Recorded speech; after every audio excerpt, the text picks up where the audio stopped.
This morning we're going to begin our service by hearing the story of Pentecost. I'm going to read from the Message version of the Bible, Acts chapter 2, verses 1 through 21. When the feast of Pentecost came, they were all together in one place. And let's just acknowledge right now that we can't be together in one place. So we have to find other ways to be together in one heart, in one call, in one hope, one faith, one baptism, one Lord. And let's remember that the time is coming when we will be able to be back together again in one place. We don't know exactly when that will be. So we will wait like the disciples for the Lord. They were all together in one place.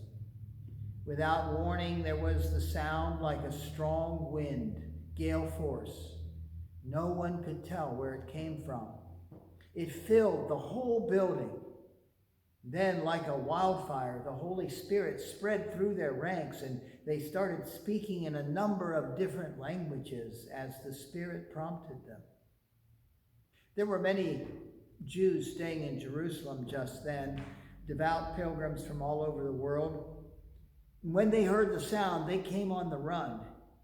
Then, when they heard, one after another, their own mother tongues being spoken, they were thunderstruck.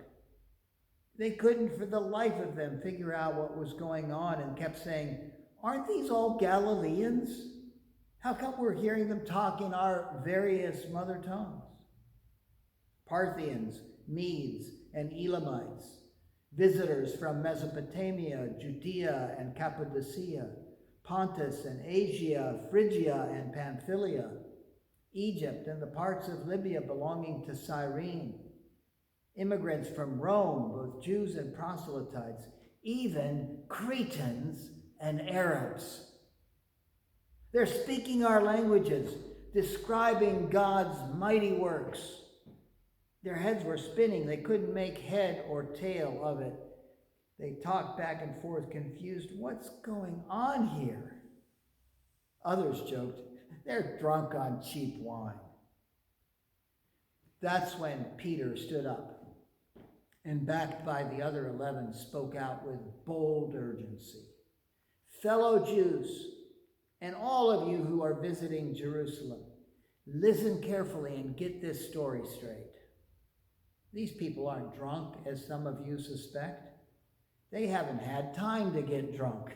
It's only 9 o'clock in the morning. No, this is what happened.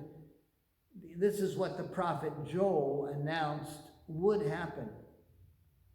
In the last days, God says." And Peter is saying those were the last days. We're still in the last days, all these years later. And God is still doing now what he was doing then on that day.